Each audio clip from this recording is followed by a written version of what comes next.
Alright, we live in the highest scoring era in NBA history. Teams drop 120 like it's nothing. Threes rain down all night. So how, in the year 2026, did the two best teams in basketball play a finals game where neither one could crack 42% shooting? This wasn't a basketball game, it was a rock fight.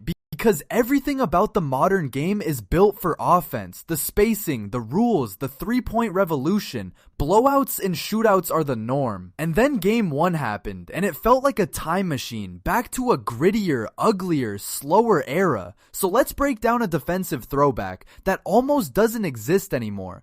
This is Game is Culture. Real quick before we get into it, if you like breakdowns that actually show the math instead of just yelling takes at you, go hit subscribe. It's free and it genuinely helps, so click it. First, just how ugly was the shooting on both sides? Look at the field goal percentages. The Knicks, who won the game, shot just 41.5%. The Spurs, 36%. So this wasn't one team getting cooked by a hot opponent. Both teams were ice cold all night. The winner of an NBA Finals game couldn't even crack 42%. And the three-point line was a graveyard for everyone. Between them, the two teams launched 79 threes and made just 22. That is 57 missed threes in a single game. 57. So the shot that defines modern basketball, the great equalizer, betrayed both teams at the exact same time.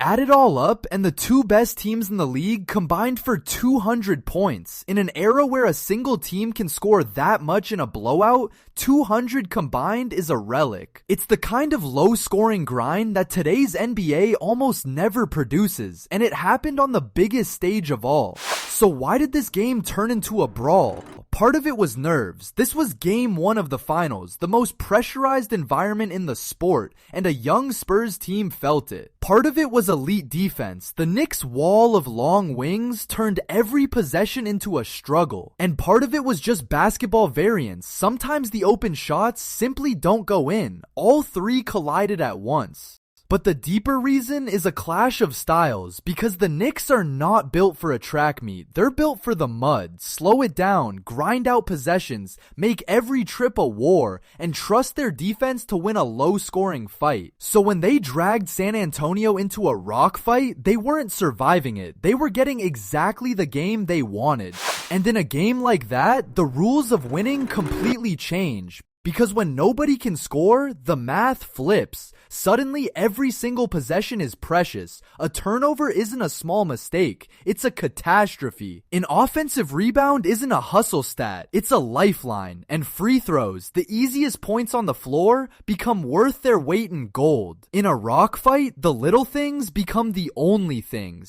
And that's exactly why New York won, because in a game where buckets were scarce, they protected the ball. With just 8 turnovers to San Antonio's 13, they valued every possession. The Spurs, on the same ugly shooting night, kept giving theirs away. So in a rock fight, the cleaner, more disciplined team almost always wins. And that was the Knicks. Real quick though, if you've made it this far, you've really gotta hit subscribe. I'm not going to beg, but I am going to ask, so hit it, and I'll wait.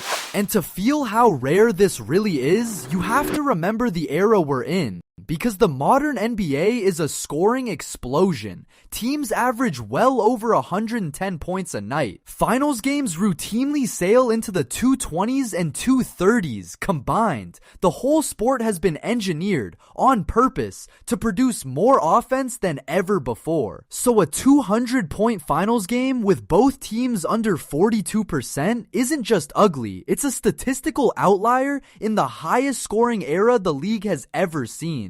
So watching this felt like stepping into a time machine. This was the grinded out, every possession is a war, defense first basketball of the 1990s and 2000s, somehow transplanted onto a 2026 finals floor. A throwback in a league that thought it had left this style behind for good.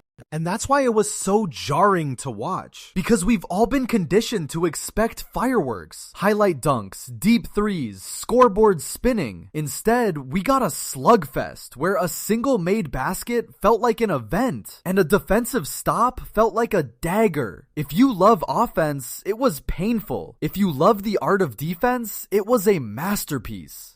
Now, here's the philosophical question this game raises. Because for a decade, the league has told us that offense wins, that pace and threes are the future, that defense is dead. And then a finals game breaks out where the team that wanted to slow it down, grind it out, and win ugly walked away with a road victory. So maybe, in the playoffs, the old way isn't dead after all. Because the regular season rewards offense. 82 games of pace and space and gaudy scoring. But the playoffs are a different sport. The game slows down, the defenses lock in, and suddenly the team that can win a rock fight has a massive edge. The Knicks just proved that the ugly style still has a home on the biggest stage there is. And that should terrify a lot of high-flying teams. Because if New York can turn a finals into a 41% slog and still win, then their blueprint is repeatable. They don't need to outscore you. They need to out-ugly you. And almost nobody in this era of basketball is built to win that kind of fight. But let's be honest about the flip side. Because a rock fight cuts both ways. The Knicks won this one, but they also shot under 42%. If they keep playing in the 40s, eventually a team with more raw talent shoots its way out of the mud and beats them at a track meet. So the ugly style is powerful, but it's also a tightrope. One hot shooting night from San Antonio and the whole thing flips. And the Spurs are exactly the team to do it. They have the best young offense in basketball, and they just played their ugliest game of the season. So the most likely outcome is that the shooting bounces back, the pace picks up, and Game 2 looks nothing like this. The rock fight favored New York. A track meet favors San Antonio. So I'm going to leave it with you. Was this rock fight proof that grit and defense still win championships? Or just one ugly night before the most talented young team in the league turns it back into a shootout? So tell me down in the comments, and if you enjoyed this video, please be sure to subscribe. We're in a race to 1,000 subscribers, so please join the family.